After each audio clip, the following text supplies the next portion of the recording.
हो गई ना।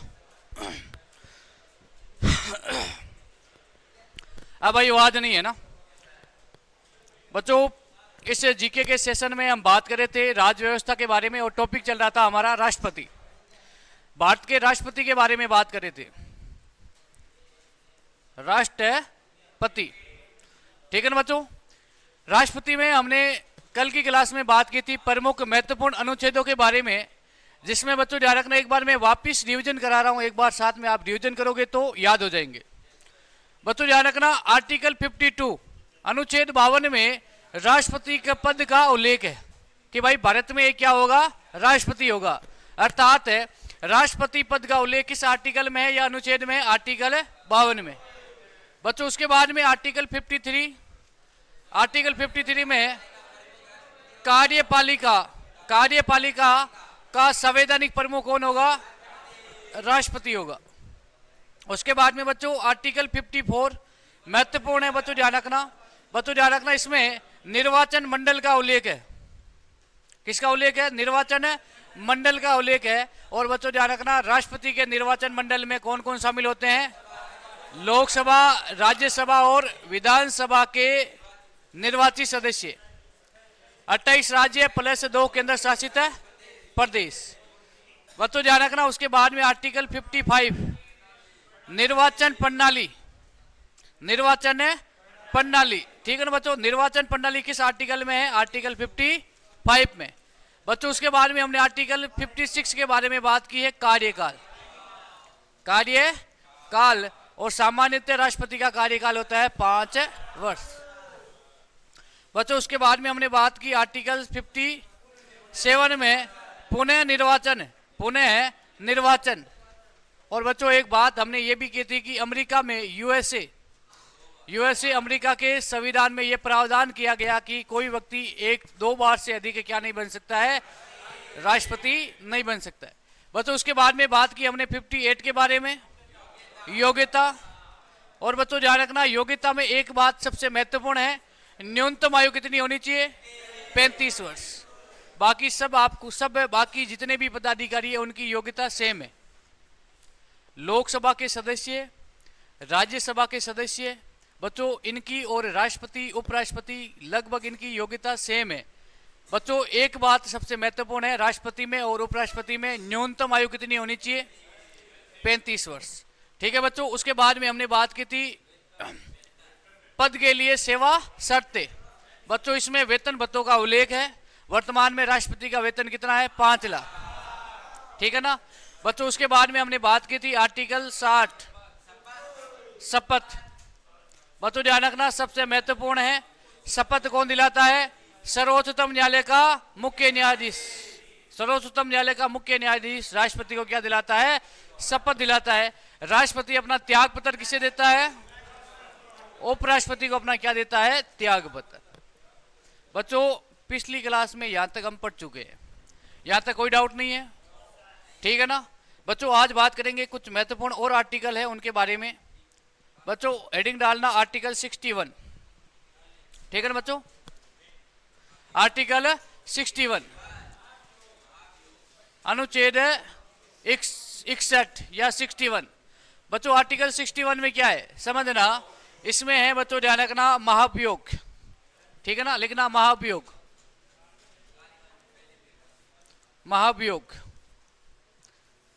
की प्रक्रिया। बच्चों ध्यान रखना, महाभियोग की प्रक्रिया, ये महाभियोग हमने यूएसए के संविधान से ग्रहण किया है। ध्यान रखना, भारतीय संविधान में ये महाभियोग की प्रक्रिया किस संविधान से ग्रहण की है? अमेरिका के संविधान से। प्रश्न पूछा जा सकता है। और बच्चों ये महाभियोग क्या है?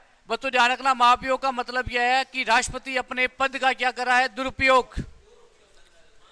बच्चों ध्यान रखना, राष्ट्रपति का कार्यकाल अभी हमने बात की है 5 वर्ष है। राष्ट्रपति का कार्यकाल कितना है? 5 वर्ष। लेकिन बच्चों आर्टिकल 61 के तहत राष्ट्रपति को भारत की संसद क्या करती है? भारत की संसद है पद से हटा सकती है। ध्यान रखना, भारत की संसद है पद से हटा भी सकती है 5 वर्ष से पूर्व। ध्यान रखना बच्चों, महाभियोग की प्रक्रिया क्या है? राष्ट्रपति को पद से हटाना है ना, कार्यकाल से पूर्व ही राष्ट्रपति को पद से कौन हटा सकती है? भारत की संसद। ध्यान रखना, हमारी संसद के पास में ये पावर है। राष्ट्रपति अपने पद का दुरुपयोग कर रहा है या राष्ट्रपति अपने पद का वैसा ही उपयोग नहीं कर रहा है, संविधान के अनुसार नहीं चल रहा है, तो ऐसी स्थिति में भारत की संसद के पास में आर्टिकल 61 के तहत राष्ट्रपति को कार्यकाल से पूर्व ही पद से हटाया जा सकता है। लेकिन बच्चों, महाभियोग की प्रक्रिया हमारी संसद के किसी भी सदन में लाई जा सकती है, लोकसभा या राज्यसभा किसी भी सदन में लाई जा सकती है बच्चों, ध्यान रखना। लेकिन जब आपको पता है कि महाभियोग की प्रक्रिया लाएंगे, उससे पहले ही 14 दिन पहले राष्ट्रपति को सूचना देंगे कि भाई हम आपको क्या करेंगे? पद से हटाएंगे। फिर बच्चों एक जांच समिति का गठन किया जाएगा और राष्ट्रपति अपना एक प्रतिनिधित्व है, एक व्यक्ति को भेजेगा उस समिति में, फिर जांच करेंगे और जांच करने में यदि राष्ट्रपति उस अपराध में दोषी ठहराया गया तो ऐसी स्थिति में राष्ट्रपति को पद से त्याग पत्र देना पड़ेगा, ठीक है ना। लेकिन आपको बस इतना याद रखना है, महाभियोग की प्रक्रिया आर्टिकल 61 में है। और क्या है महाभियोग की प्रक्रिया? राष्ट्रपति को पद से पूर्व ही हटाना, ठीक है ना। और आपसे पूछ ले कि राष्ट्रपति को पद से हटाने की पावर या शक्ति किसके पास में? संसद के पास में, ठीक है ना भाई। किसी ना किसी संविधान में यह प्रावधान किया गया है, हर तरीके से तोड़ दिया गया है। एक तरफ बात क्या कर रहे हैं कि संविधान का प्रथम नागरिक कौन है? राष्ट्रपति।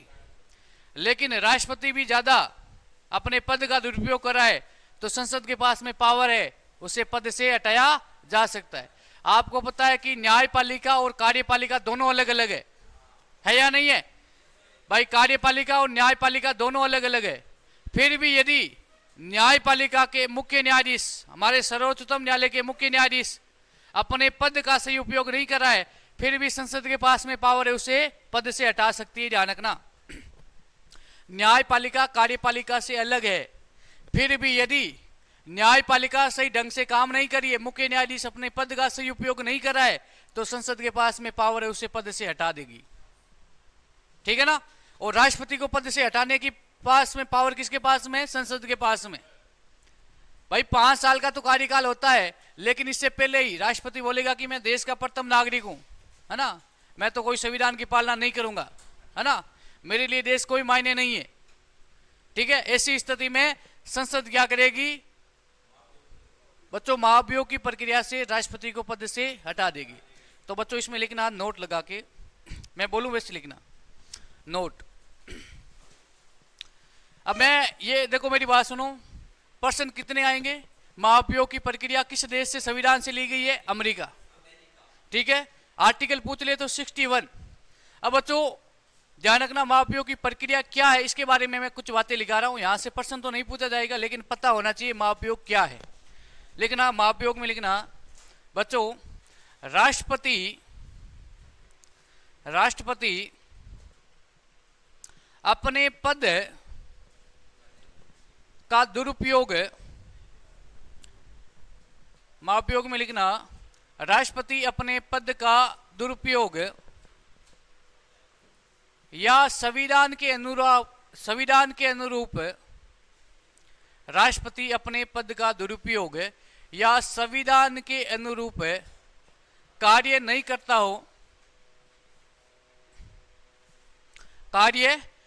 करता हो तो भारत की संसद के पास में ये शक्ति है, भारत की संसद के पास में ये शक्ति है, हाँ, संविधान के अनुरूप कार्य नहीं करता हो। भाई कार्य करेगा तो क्यों हटेगा, है ना। संविधान के अनुरूप कार्य नहीं करता हो तो ऐसी स्थिति में भारत की संसद राष्ट्रपति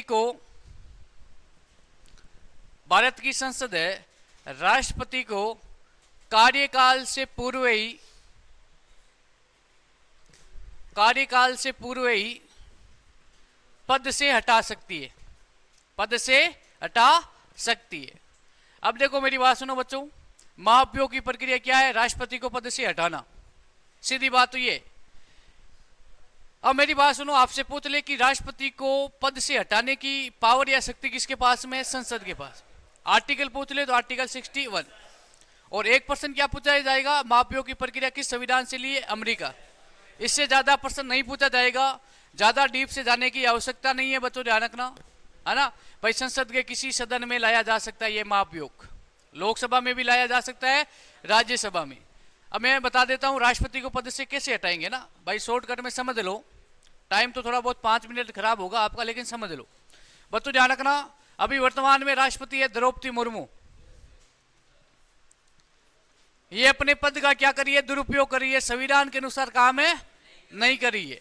तो बच्चों ध्यान रखना, हमारे संसद में 2 सदन है। हमारे संसद में कितने सदन है? 2। एक तो है लोकसभा और बच्चों एक है राज्यसभा, ठीक है ना बच्चों, एक है राज्यसभा। हम संसद की बात करें, संसद के कितने सदन है? 2। बच्चों ध्यान रखना, लोकसभा में वर्तमान में 543 सदस्य, कितने? 543 सदस्य। और 245 सदस्य किसमें है बच्चों, ध्यान रखना, राज्यसभा में। बच्चों ध्यान रखना, लोकसभा का अध्यक्ष होता है, जो लोकसभा के सदस्यों में से ही एक कौन बनेगा? लोकसभा का अध्यक्ष। और बच्चों राज्यसभा का अध्यक्ष, सभापति और अध्यक्ष कौन होता है? उपराष्ट्रपति। ये होगा उपराष्ट्रपति। कौन होगा? उपराष्ट्रपति। अब बच्चों ध्यान रखना, वर्तमान में राष्ट्रपति के बारे में बात करें। वर्तमान में राष्ट्रपति है द्रौपदी मुर्मू। संविधान के अनुसार काम नहीं करिए, अपने पद का क्या करिए, दुरुपयोग करिए, इस पे दुष्टाचार या भ्रष्टाचार के आरोप लग गए हो। तो बच्चों ध्यान रखना, संसद के दोनों सदनों में से किसी भी सदन में ध्यान रखना, महाभियोग प्रक्रिया, बच्चों आर्टिकल 61 जिसमें महाभियोग है, बच्चों ये ध्यान रखना, ये लोकसभा में भी पेश किया जा सकता है और ये राज्यसभा में भी सबसे पहले पेश किया जा सकता है, किसी भी सदन में। लेकिन ये महाभियोग प्रक्रिया, मान लो कि राज्यसभा में ये पेश किया गया कि भाई राष्ट्रपति को पद से हटाएंगे, किसमें? राज्यसभा में। बच्चों ध्यान रखना, महाभियोग प्रक्रिया पेश करने से पहले 14 दिन पहले, कितने दिन पहले?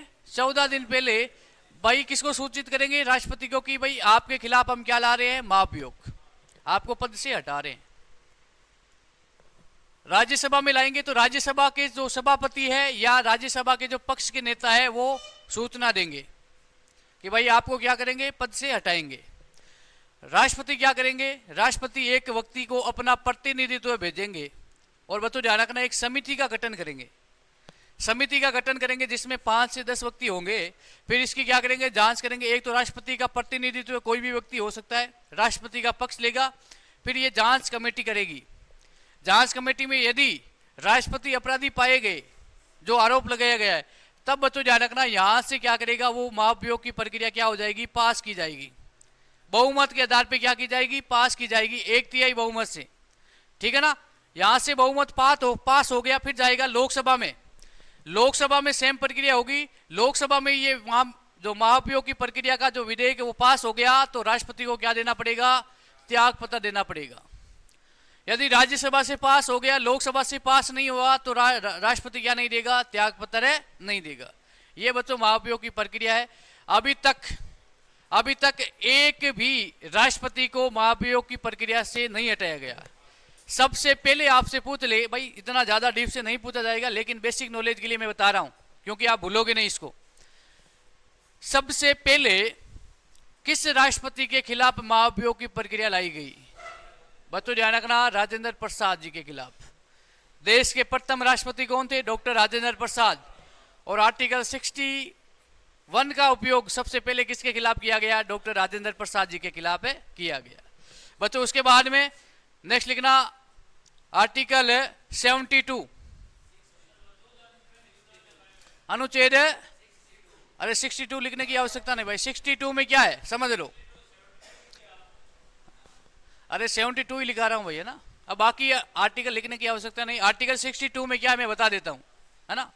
यदि किसी कारणवश, भाई आर्टिकल 62 लिखना चाहो तो लिख दो, नहीं इतना इंपॉर्टेंट नहीं है। किसी कारणवश राष्ट्रपति का पद क्या हो? रिक्त हो, या तो राष्ट्रपति ने क्या दे दिया हो? त्यागपत्र, या राष्ट्रपति की पद पे रहते हुए क्या हो गई हो? मृत्यु हो गई हो। तो ऐसी स्थिति में बच्चों ध्यान रखना, 6 माह के अंदर अंदर नए राष्ट्रपति के चुनाव कराने अनिवार्य है। जल्दी से जल्दी राष्ट्रपति के चुनाव कराने अनिवार्य है, ध्यान रखना। और आर्टिकल 63 में ध्यान रखना बच्चों, उपराष्ट्रपति पद के बारे में उल्लेख है, ठीक है ना। फिर उपराष्ट्रपति आ जाएगा, ठीक है ना। आर्टिकल 53 में उपराष्ट्रपति पद का उल्लेख है। आर्टिकल 64 में यदि किसी कारणवश, भाई आर्टिकल 64 में बच्चों ध्यान रखना, उपराष्ट्रपति राज्यसभा का पदेन सभापति होगा। और बच्चों आर्टिकल 65 में बच्चों ध्यान रखना, किसी कारणवश से राष्ट्रपति का पद खाली हो तो ऐसी स्थिति में उपराष्ट्रपति राष्ट्रपति के रूप में काम करेगा। ये बात करेंगे उपराष्ट्रपति में, ठीक है ना। अब आप लिखो सीधा आर्टिकल 72, क्या लिखोगे, आर्टिकल 72। बच्चों इसमें क्या है, समाधान की शक्ति, क्या है, समाधान की शक्ति,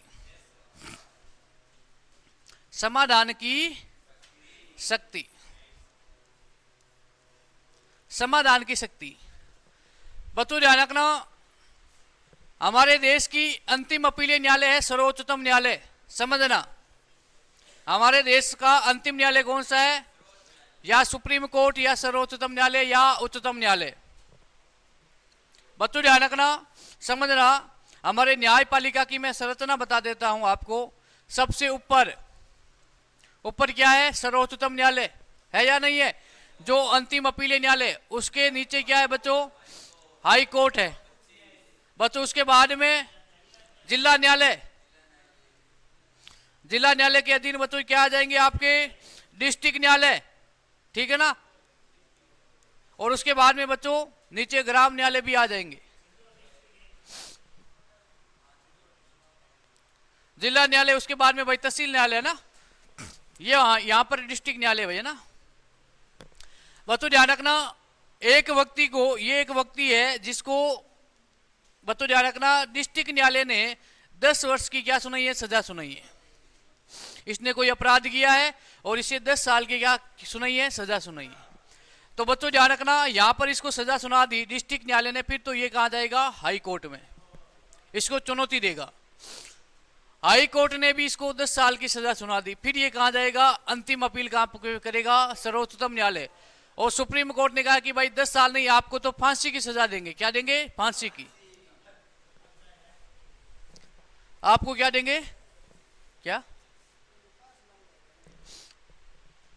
बच्चों ध्यान रखना, फिर सर्वोच्चतम न्यायालय ने कहा कि भाई फांसी की सजा देंगे। फिर ये व्यक्ति टेंशन में आ जाता है कि भाई 10 साल की सजा थी, एक कहावत है ना कि उठता तीर लेना, है ना। तो इन्होंने सोचा कि भाई मेरी सजा कम हो जाएगी, लेकिन ऊपर जाते जाते सजा बढ़ गई है, फांसी की सजा हो गई है। फिर बच्चों इसके पास में एक अधिकार है, आर्टिकल 72। आर्टिकल 72 के तहत बच्चों एक है, प्रार्थना पत्र लिखेगा, किसको, राष्ट्रपति को। और राष्ट्रपति के पास में ये पावर है, इसकी सजा को क्या कर सकता है, माप भी कर सकता है। बच्चों ध्यान रखना, क्या कर सकता है, माप भी कर सकता है और कम भी कर सकता है। ये आर्टिकल है 72, राष्ट्रपति के पास में ये पावर है। आर्टिकल 72 के तहत सर्वोच्चतम न्यायालय की सजा को क्या कर सकता है, कम भी कर सकता है और माप भी कर सकता है।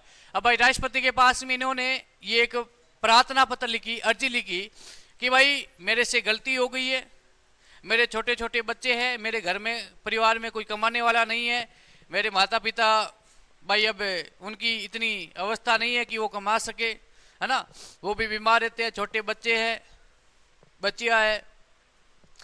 मैंने ये गलती करी है, मैंने अपराध किया, मैंने स्वीकार किया और आने वाले समय में आगे मैं जिंदगी भर लाइफ टाइम ऐसा कोई अपराध नहीं करूंगा, मुझे एक बार माफ कर दो भगवान के लिए। ये प्रार्थना पत्र लिखा है इस व्यक्ति ने, किसको, राष्ट्रपति को।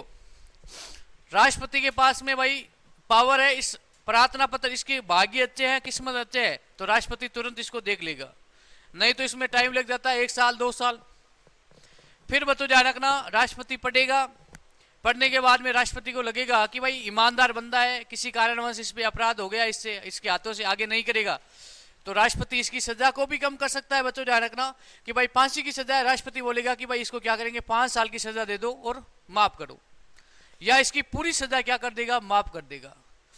हमारी न्यायपालिका की सबसे बड़ी कमजोरी क्या है, आपको पता है कि एक आतंकवादी था कसाब, नाम सुना है क्या? नाम सुना ना, कसाब, जिसको फांसी दी गई।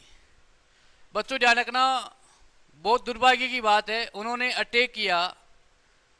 और बच्चों ऐसे आतंकवादियों के लिए हमारी न्यायपालिका में वकीलों द्वारा केस लड़ा गया, है ना। सबसे मतलब ये सबसे कमियां है हमारे न्याय इस संविधान में। भाई आतंकवादी था, हमारी संसद पे अटैक किया है, हमारे दिल पे अटैक किया है, फिर भी हमारे भारत के वकील उसके पक्ष में केस लड़ रहे थे न्यायपालिका में। और बच्चों फिर अंतिम में न्यायपालिका ने उसको फांसी की सजा दी। और बच्चों ध्यान रखना, उस कसाब के लिए रात को 12 बजे न्यायपालिका खुलाई गई। ये दुर्भाग्य की बात है। सबको पता है आतंकवादी है, सबको पता है, फिर भी पैसों के लिए बच्चों ध्यान रखना वकील हो गए इसके साथ में। और बच्चों ध्यान रखना, इस कसाब ने भी कई एप्लीकेशन लिखी, अर्जियां लिखी राष्ट्रपति को। और उस समय देश की राष्ट्रपति कौन थी? प्रतिभा पाटिल, महिला राष्ट्रपति थी। और बच्चों ध्यान रखना, प्रतिभा पाटिल ने सबसे बेस्ट काम किया कि भाई कसाब तुझे माफ नहीं करूंगी। और आर्टिकल 72 के तहत सर्वाधिक सजाएं माफ किसने की है? प्रतिभा पाटिल ने, है ना। महिला थी, दया ज्यादा ही आती है। कोई एप्लीकेशन आ गई, ज्यादा ही भावुक एप्लीकेशन थी, तो प्रतिभा पाटिल ने कहा कि भाई इसकी सजा माफ कर दो। ठीक है ना। तो बस इतना याद कर लेना, समाधान की शक्ति। तो इसमें एक लाइन लिख देना भाई, मैं बोलूं वैसे लिख देना, लिखना राष्ट्रपति सर्वोच्चतम न्यायालय। अरे समझ में तो आ रहा है ना कुछ? हाँ, अरे लिखना राष्ट्रपति सर्वोच्चतम न्यायालय द्वारा दी गई सजा को माफ भी कर सकता है, कम भी कर सकता है, आर्टिकल 72 के तहत।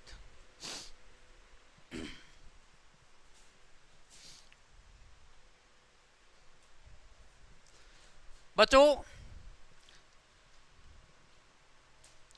नेक्स्ट लिखना आर्टिकल 108,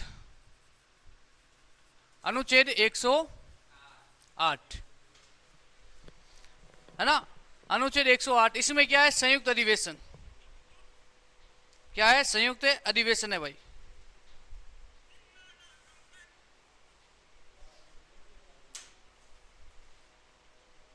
इसमें लिखना संयुक्त अधिवेशन।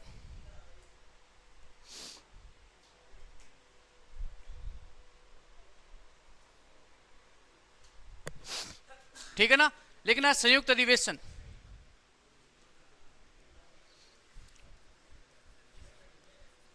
संयुक्त अधिवेशन,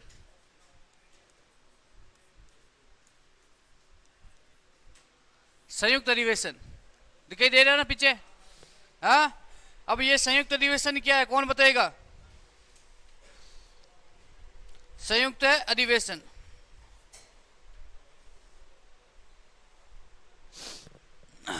क्या है? संयुक्त अधिवेशन बच्चों ध्यान रखना, कोई साधारण विधेयक है, समझना। अब भाई यहां पर एक विधेयक से बताया है। अब देखो मेरी बात सुनो, बेसिक चीजें हैं, याद भी होनी चाहिए, लेकिन सारी चीजें आप समझोगे तो चीजें रटने की आवश्यकता नहीं है। ठीक है ना, एक बेसिक नॉलेज होना भी चाहिए आपके पास में। एक शब्द आ गया है साधारण विधेयक, एक शब्द आया है साधारण विधेयक। अब ये विधेयक क्या है, कौन बताएगा? शब्द आया है साधारण विधेयक।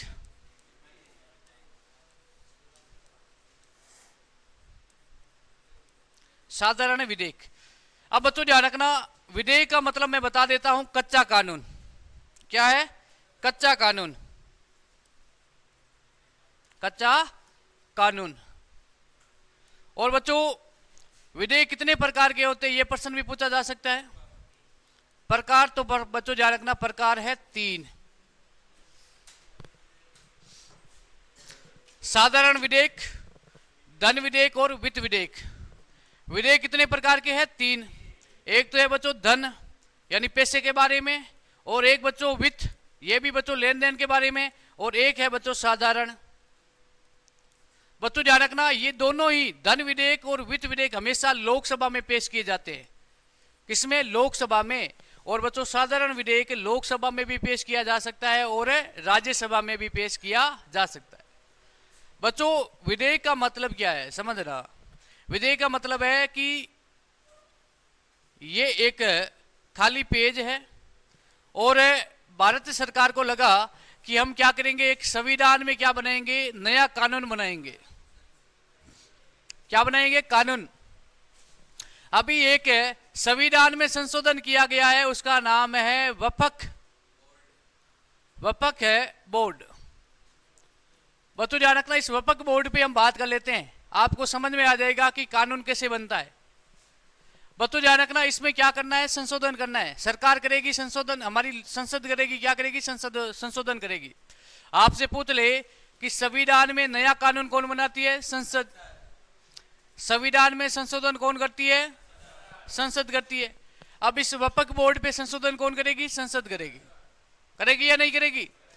तो बच्चों ध्यान रखना, ये वफक बोर्ड है बच्चों ध्यान रखना, अल्पसंख्यक अल्पसंख्यक वर्ग से संबंधित है या नहीं है? भाई मुसलमानों से संबंधित है। इसको भाई उठा दे एक बार।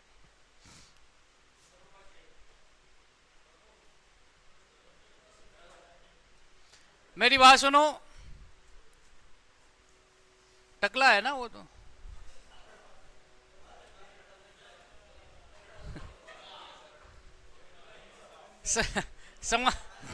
समझना भाई, समझना ना भाई। इसमें देखो मेरी बात सुनो, ये अल्पसंख्यक वर्ग यानी मुसलमानों से संबंधित है।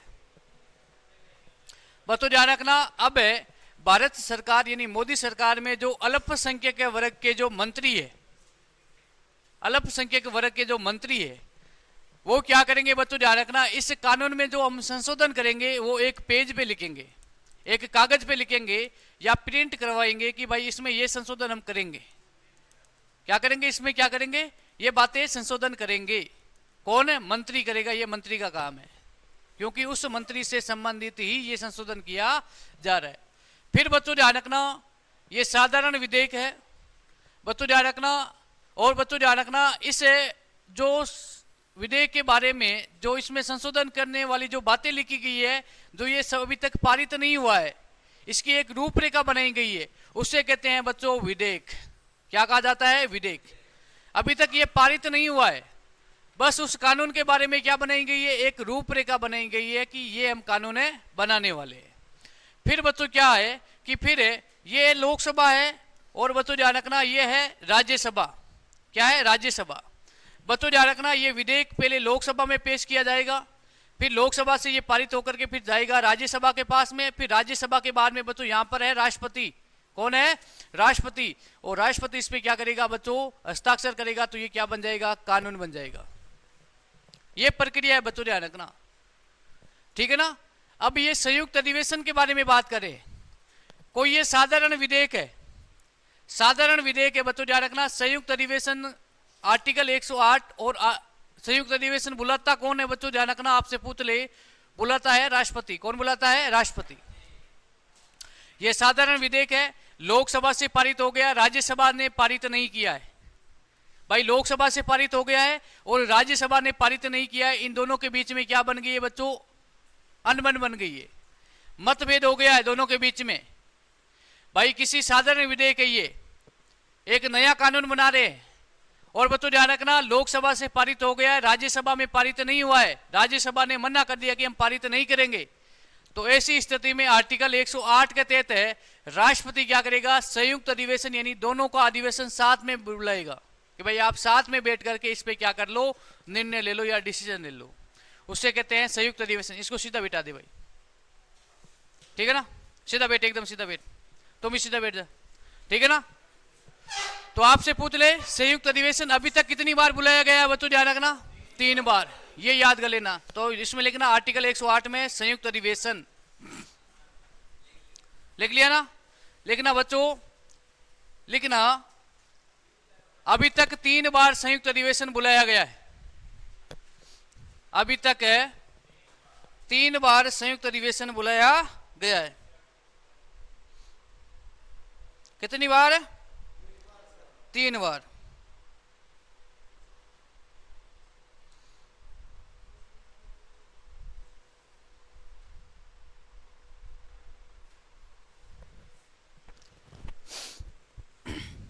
ठीक है ना।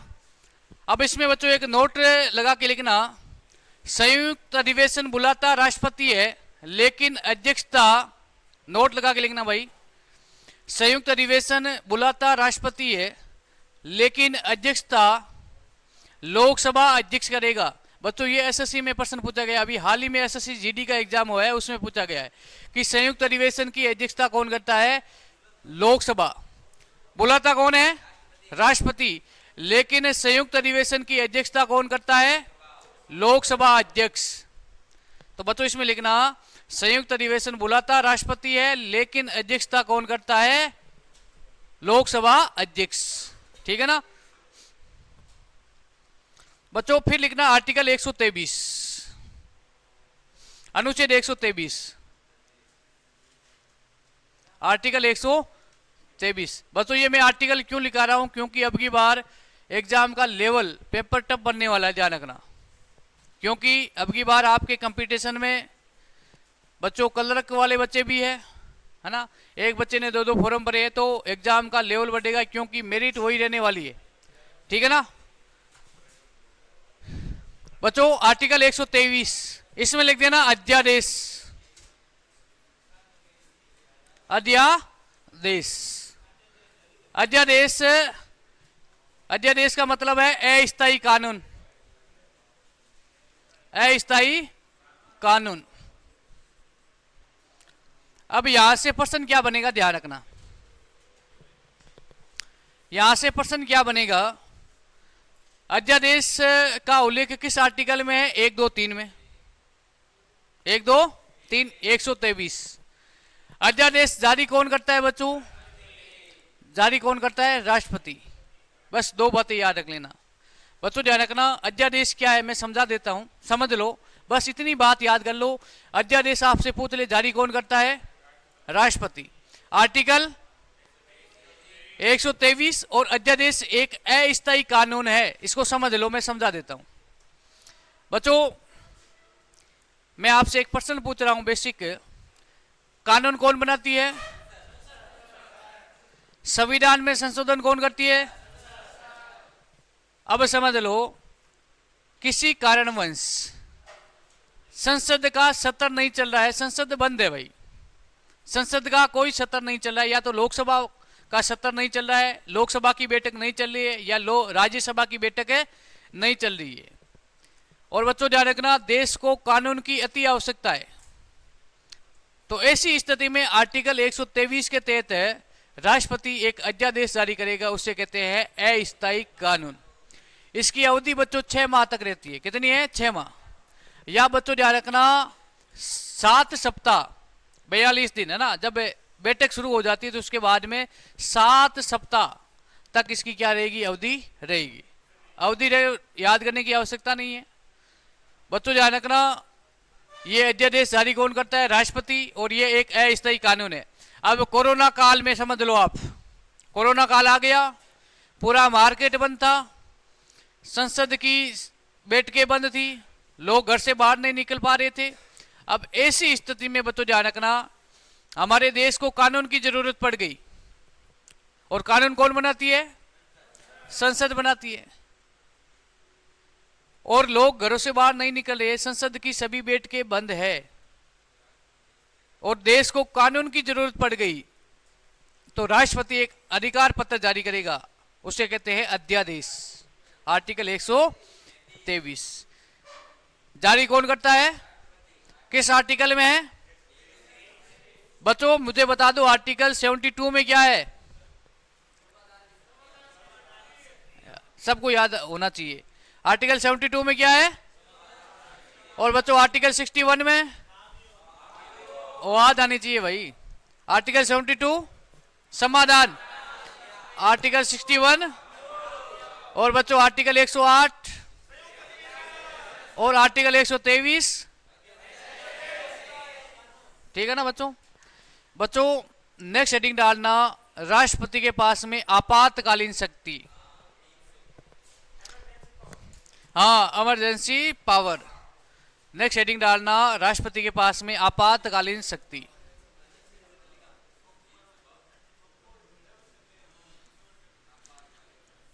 आपातकालीन है शक्ति। देखो बेसिक चीजें पॉइंट टू पॉइंट बात करेंगे, है ना भाई। आवाज नहीं, ऐसे मत करो यार, है ना। ऐसे बातें बीच में करे हो ना तो मुझे लग रहा है कि समझ में कुछ नहीं आ रहा है। पवन गड़ाओ। हाँ पवन, ऊपर देख बोर्ड पे है ना। आर्टिकल 61 में क्या है?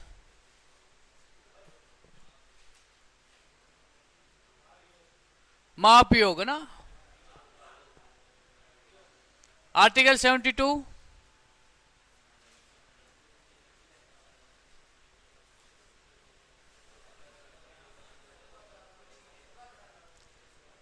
7 बड़ा है या 2? बड़ा 7 है या 2? अरे ये तो पता ही है ना यार, 2 छोटा है 7 बड़ा है, इसमें क्या घबरा रहा है तुम? हैं 7 बड़ा है ना। अब 7 ने 2 के थप्पड़ मार दी, फिर बोलेगा कि तुम छोटा है माफ कर दे, क्षमा कर दे, तो समाधान की शक्ति है ना। मैं बड़ा हूं, एक तेरे कान के नीचे जोर से लगा दूं अब, है ना, और फिर तू छोटा है मैं बड़ा हूं तो मुझे माफ कर देगा, क्षमा कर देगा ना। राष्ट्रपति के पास में समाधान की शक्ति, ठीक है ना। आर्टिकल 108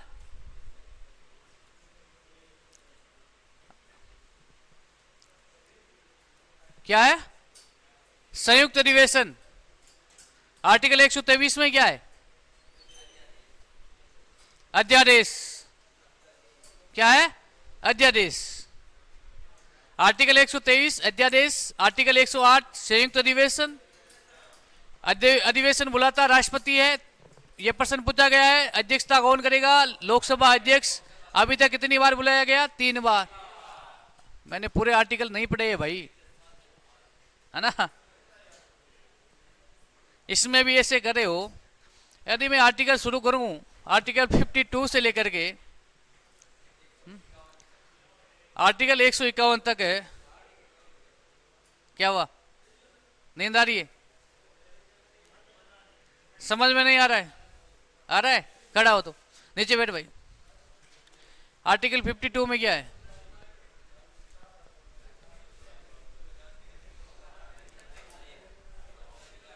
आवाज नहीं भाई। राष्ट्रपति का पद, आर्टिकल 72। अरे ऐसे याद कर लो भाई, 7 बड़ा है 2 छोटा है, समाधान की शक्ति है। 7 ने 2 के थप्पड़ मारा, क्षमा कर दिया किसने? 2 ने, कि भाई तुम बड़ा है मैं छोटा हूं। आर्टिकल 108 में क्या है? संयुक्त अधिवेशन लिखा हुआ ना, पढ़ इसको। क्या लिखा हुआ 108? आर्टिकल 108 में। अरे वाद नहीं करोगे भाई। संयुक्त अधिवेशन। आर्टिकल 123 अध्यादेश। याद है ना? याद है? याद है ना? खड़ा हो, नीचे बैठो। ऐसे मत कर यार, नींद मत ले ना। आर्टिकल 72 समाधान। 108 मैंने 10 बार तो मैंने बता दिया अभी। संयुक्त अधिवेशन 123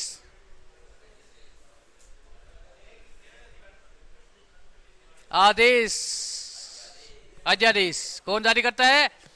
राष्ट्रपति। हाँ खड़ा हो जा, नीचे बैठ भाई। हाँ तुझे बोलो याद है?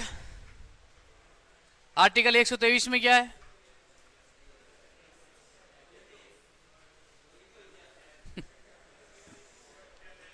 अध्यादेश। Very good. 108 में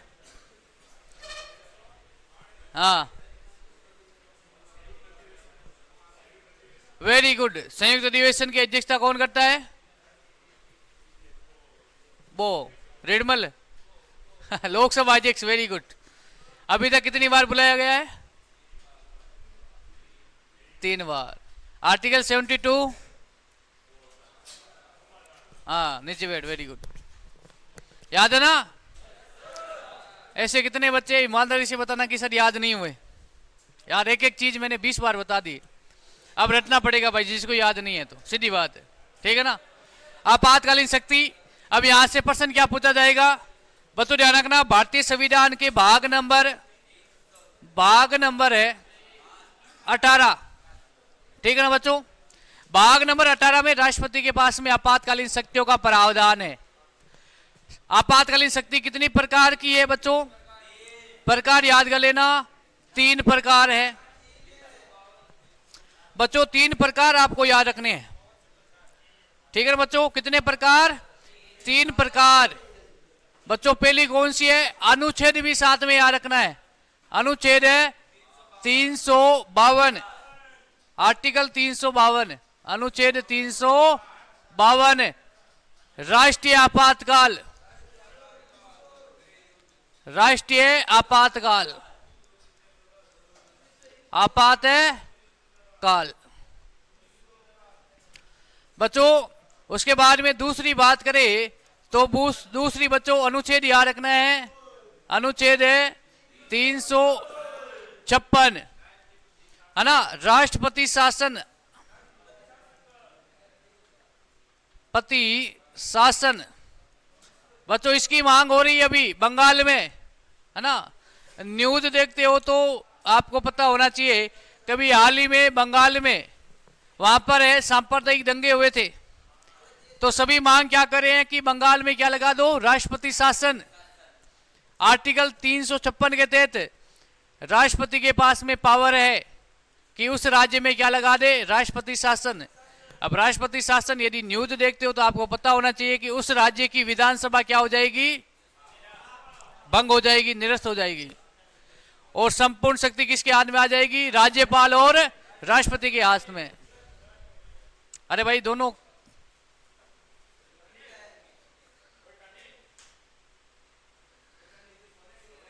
है ना? ठीक है। उसके बाद में बच्चों तीसरी आपातकालीन शक्ति है वित्तीय आपातकाल। भाई अनुच्छेद लिख दो, अनुच्छेद 360, वित्तीय आपातकाल, वित्तीय आपातकाल बच्चों ध्यान रखना, एक बार भी नहीं लगा है, एक बार भी नहीं लगा है, वेरी गुड, एक बार भी नहीं लगा है। और बच्चों ध्यान रखना, ये वित्तीय आपातकाल आर्टिकल 360 ये हमने अमेरिका के संविधान यूएसए से ग्रहण किया है, ठीक है ना? अब काम की चीज क्या है आपके लिए बच्चों? आपके लिए आर्टिकल 352 याद रखना है बच्चों, ध्यान रखना, आर्टिकल 352 है जिसमें राष्ट्रीय आपातकाल। बच्चों ध्यान रखना, राष्ट्रीय आपातकाल 3 कारणों से लग सकता है। बच्चों ध्यान रखना, राष्ट्रीय आपातकाल का मतलब है धारा 144, सुना है आपने? सुना है ना? तो धारा 144 पूरे देश में लागू हो जाएगी, राज्य सरकार निरस्त हो जाएगी, संपूर्ण शक्ति शासन के किसके हाथ में आ जाएगी? राष्ट्रपति के हाथ में। सभी जगह पुलिस वाले रहेंगे, सभी जगह आर्मी रहेगी, एक साथ में 4 लोग इकट्ठा नहीं हो सकते हैं, कोई सभा नहीं कर सकते, कोई सम्मेलन नहीं कर सकते हो। हाँ, कोरोना देखा ना? कोरोना में तो लॉकडाउन लगा था भाई, लोग घर से बाहर नहीं निकल पा रहे थे, लेकिन संपूर्ण शक्ति राष्ट्रपति के हाथ में आ जाएगी और धारा 144 की तरह हो जाएगा, ठीक है ना? अभी तक आपसे पूछ ले कि राष्ट्रीय आपातकाल कितनी बार लगा है, तो 3 बार। पहले इसको लिखो, मैं बता रहा हूं, इसको समझा रहा हूं।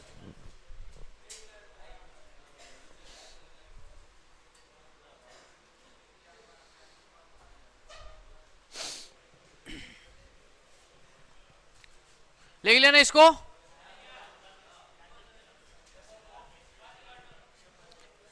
बतो ध्यान रखना, अब इसमें लिखना राष्ट्रीय आपातकाल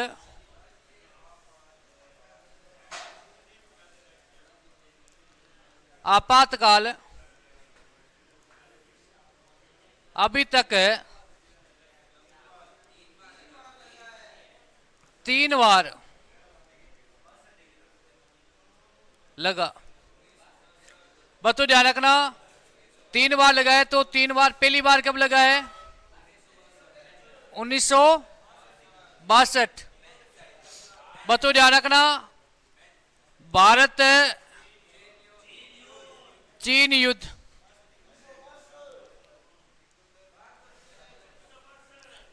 दूसरी बार 1971 भारत पाकिस्तान युद्ध,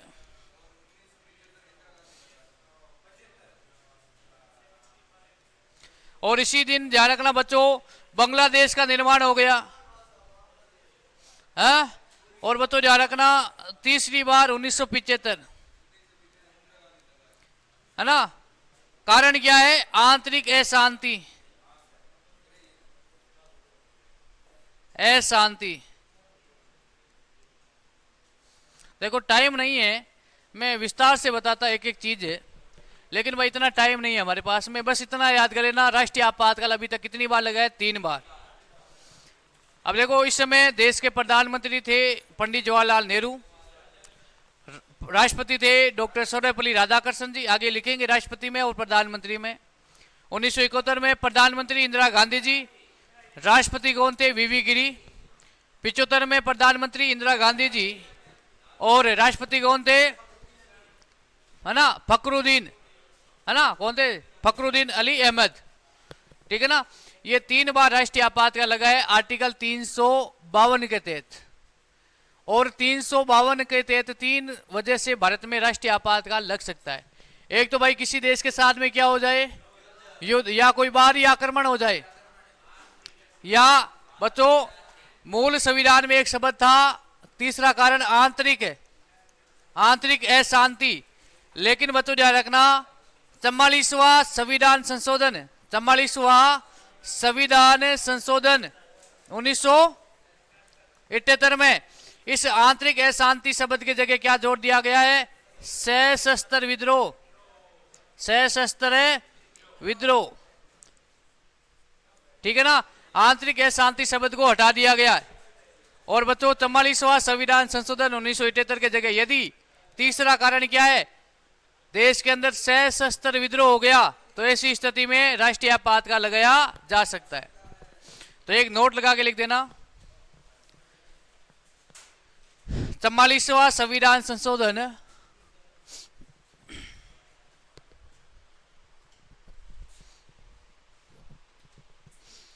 44वां संविधान संशोधन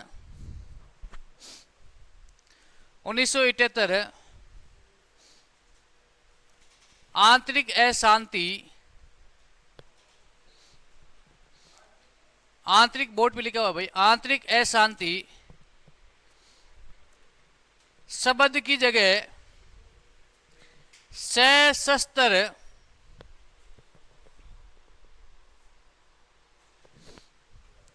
भाई, सशस्त्र है, इसको सही लिख देना भाई, है ना। मैंने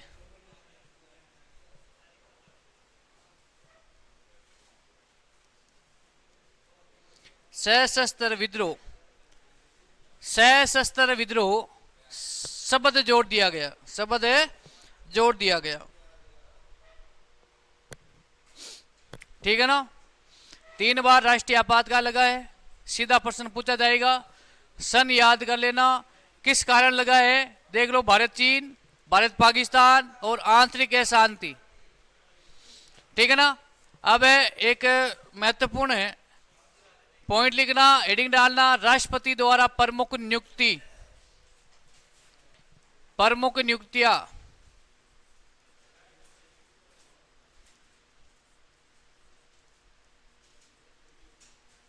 प्रमुख नियुक्तियां, ठीक है ना। प्रमुख नियुक्तियां ध्यान रखना बच्चों।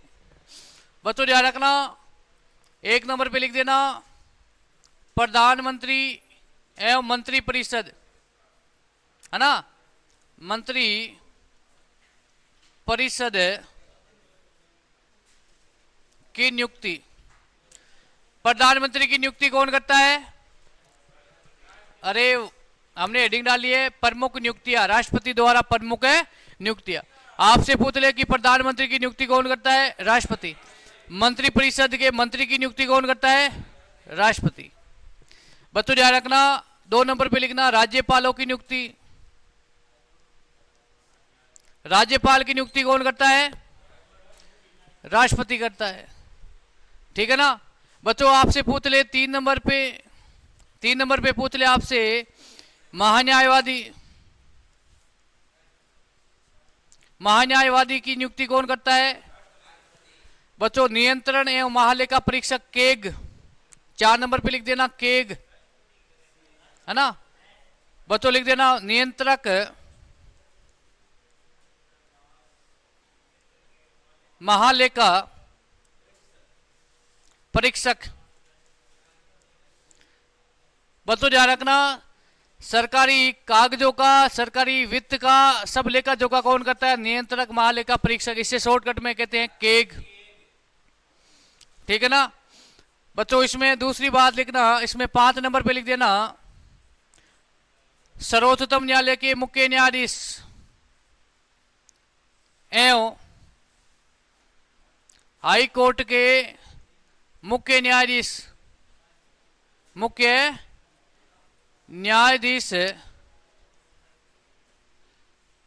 व अन्य न्यायाधीश। बच्चों ध्यान रखना, आपसे पूछ ले कि सर्वोच्चतम न्यायालय के मुख्य न्यायाधीश की नियुक्ति कौन करता है? राष्ट्रपति। हाई कोर्ट के मुख्य न्यायाधीश की नियुक्ति कौन करता है? और अन्य न्यायाधीशों की नियुक्ति भी कौन करता है? राष्ट्रपति करता है। ठीक है ना बच्चों। 6 नंबर पे लिख देना विदेशों में राजदूत।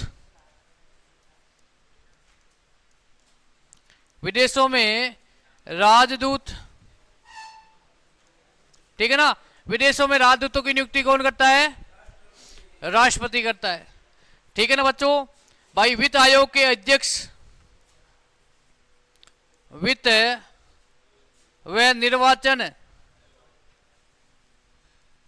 है ना, आयोग के अध्यक्ष की नियुक्ति।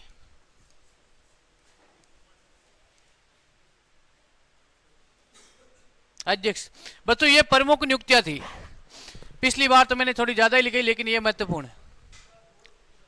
हाँ पिछली बार मैंने 14 लिखी, लेकिन अब ये महत्वपूर्ण लिखा दी मैंने ना। ठीक, इंपोर्टेंट है ना। ठीक है भाई।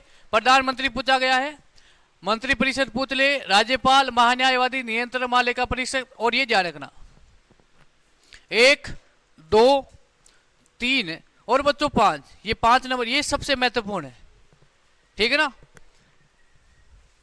अब बच्चों नेक्स्ट हेडिंग डालना भारत के प्रमुख राष्ट्रपति। भारत के प्रमुख है राष्ट्रपति। अब इसमें ज्यादा कुछ नहीं, भारत के पहले राष्ट्रपति, सर्वाधिक कार्यकाल, सबसे कम कार्यकाल वाले।